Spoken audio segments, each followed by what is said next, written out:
Hello and welcome to Market Insights. I am Lavina Emma. It's a beautiful Wednesday morning, and as you know, business transactions are taking place all over the country in small and medium enterprises. Now, Nigeria's small and medium enterprise sector is the backbone of the economy, but for far too long, these businesses have grappled with limited access to traditional financing. Now, this is where fintech emerges as a game changer. Fintech companies are leveraging technology to create innovative financial products and services. These solutions are specifically tailored to the needs of SMEs, providing them with the much needed capital to fuel their growth.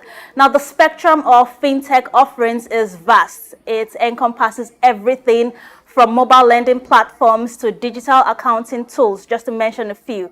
Now, these tools empower SMEs to manage their finances effectively, optimize operations, and ultimately achieve greater success, which is the aim of every business owner out there, to achieve success in their business, to make sure they can gather enough profits, make back those profits. Even in the event that they have to take a loan to start their business, they will still be able to cover that with the profits they are making. And fintech companies all over the country have been supporting SMEs in Nigeria. So on today's show, my guest and I will discuss how fintech has fueled the Nigerian SME growth. Okay, so my guest this morning is Onyinye Okonji. She is the Chief Commercial Officer, I beg your pardon, for Sycamore.ng. It's a financial company that has also aided in the growth of SMEs in Nigeria and also been able to advise them on their finances. And she's in the studio this morning with me. So welcome to the Market Insights, Onyinye. Thank you, Lavina. Okay, this is good, considering the fact that today is May 29th, and from last year to this year, we had a new administration take over, and a lot of companies, people have been talking about how this new administration has favored their business and if it's not that case, or vice versa. But we know fintechs have been able to aid with the most important thing that most companies need, which is capital. They've been able to aid that for them. Now, looking at against this whole backdrop from last year to this year, how has it been so far, the journey so far with your company? Let me start, first of all, since you work with a financial company, how your company has been able to promote the growth of fintechs or rather of small and medium enterprises in Nigeria. Okay, thank you so much, Lavina. Thanks for having me. So I work with Sycamore. I'm actually one of the co-founders. And Sycamore has always, from the beginning and for the last 5 years, put small and medium businesses at the forefront. So right now we operate in 6 different cities in Nigeria, but we are enabled via technology to be able to serve all 36 states, right, in Nigeria alone for now. Right. So one of the things that we do is create niche products for income groups. Right. I remember that early on in our early days, we had a product specific for school owners. Right. Because what we did was we understood how their revenue comes in and how they're able to pay back. Right. We also had other niche products around road transport workers. So basically, because we're a nimble fintech, we're able to sort of understand and, well, to the extent that we can, and sort of customize products to SMEs in different sectors.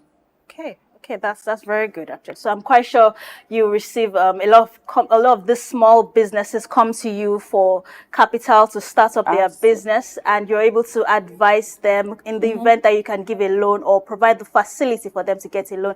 You're able to advise them on the payments plan, and then going forward, whatever policies or whatever advice they need in terms of if they need a collateral. So how, okay, still on that same sector now, how has the rise of financial technology impacted small and medium enterprises this past year? Let's just look at this time frame from May 29th last year to May 29th this year, or to date.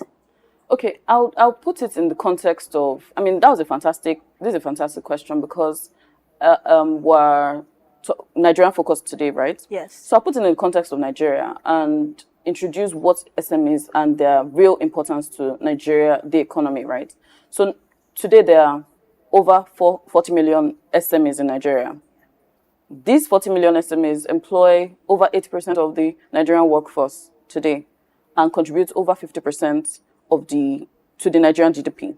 So this is what SMEs, this is really quantifying the importance of SMEs as the bedrock to Nigeria's economy, right?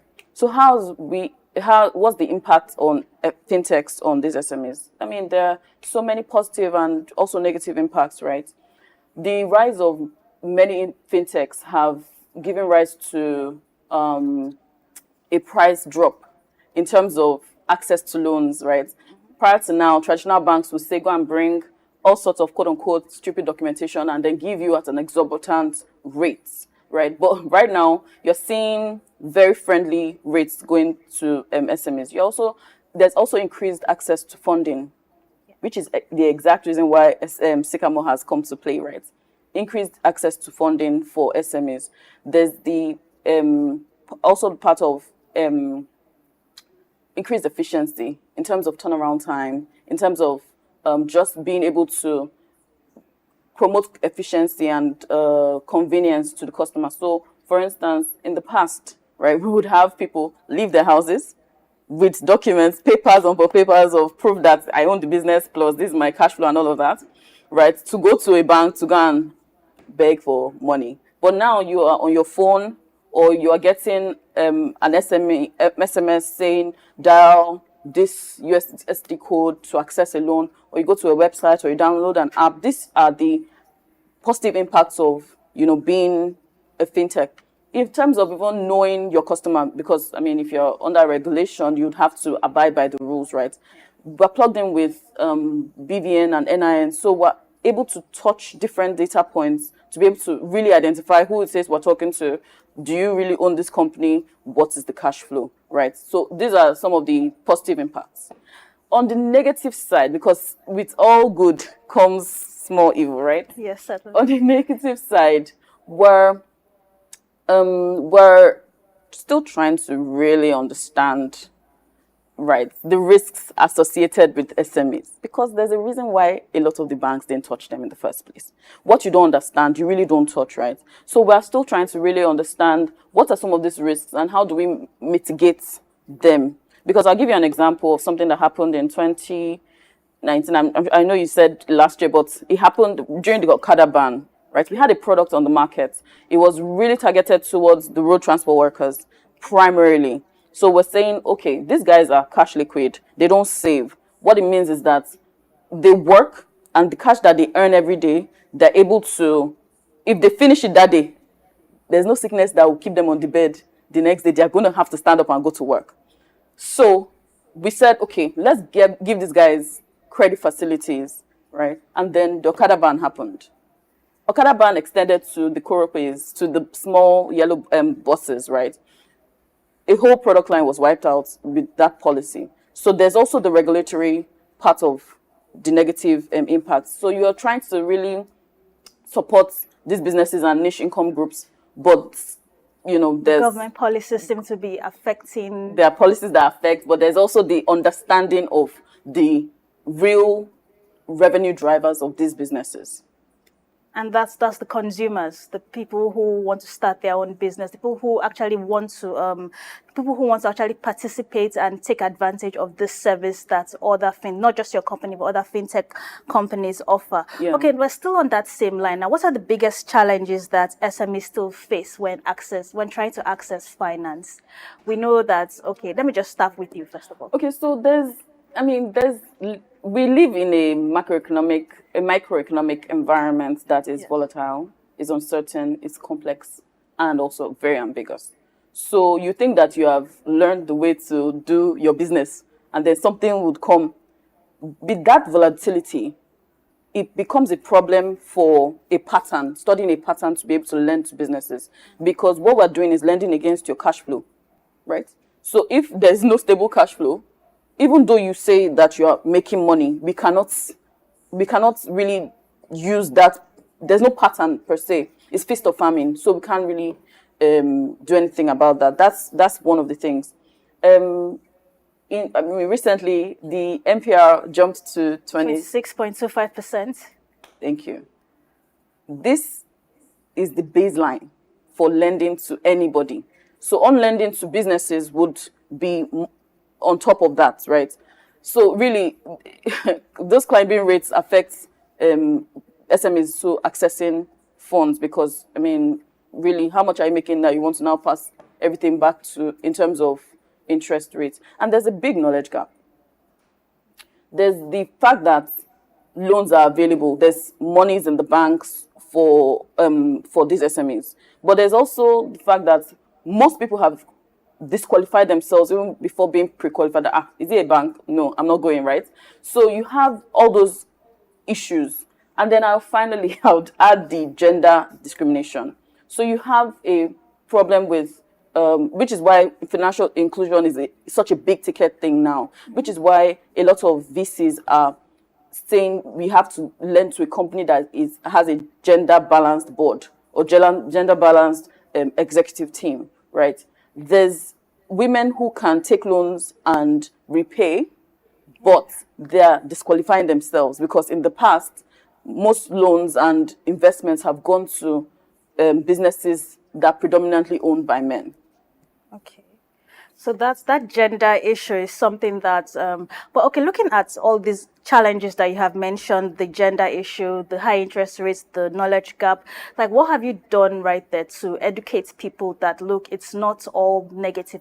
You can come to us and we can see how we can level the playing ground for you. We can see how we can make this loan available to you. So you shouldn't just disqualify. Is there an avenue you've been able to create to enlighten people more? Okay, so we have this particular program that we run. What I say is a program. It's a program, right? Okay. It's called Sycamore, right?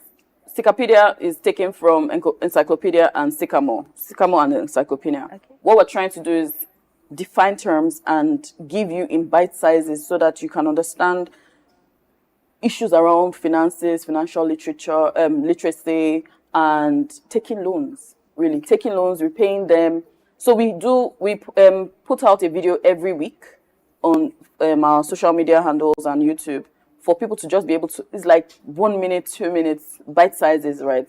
So you get, knowledge in those bite sizes, you can digest it, you can ask questions, we can put you through. When SMEs come to us to take loans, we advise them because we pride ourselves on being responsible lenders. So if we see you and we know that you cannot take this facility because your cash flow is saying one thing, but you believe that your power is saying another thing, then we would advise you to, see the reality of it, right?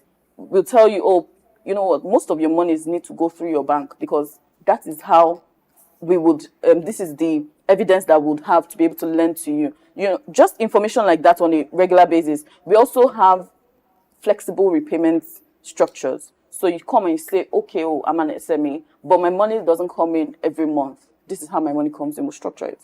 For schools, their monies don't come in every month. It comes in at the beginning of the term because that's when parents pay. Yes. So if you are giving a school owner a loan and you are giving them equal payments, installments every month, you're going to run into NPLs right there, right? So we try to really match business understanding and revenue patterns. Okay. So looking at the trend, everything that has happened this past year, from last year to date, we've seen the Central Bank of Nigeria, but that was well said, by the way, having to increase the MPR, the interest rates repeatedly to curb inflation. Repeatedly. Yes, it's always, okay, after every monthly meeting, yes, you hear, okay, we have increased the interest rate to this amount, and right now it's at 26%, which is quite high. So is there, I know, yes, you've mentioned how government policies have impacted, but looking at this whole trend from this administration, has it been favorable to small business owners and also to, yes, I know your companies also have to follow the government rules and regulation. Has it also been favorable to your companies too? I'm speaking for your own company. So you see what financial technology companies, Fintechs for short, are.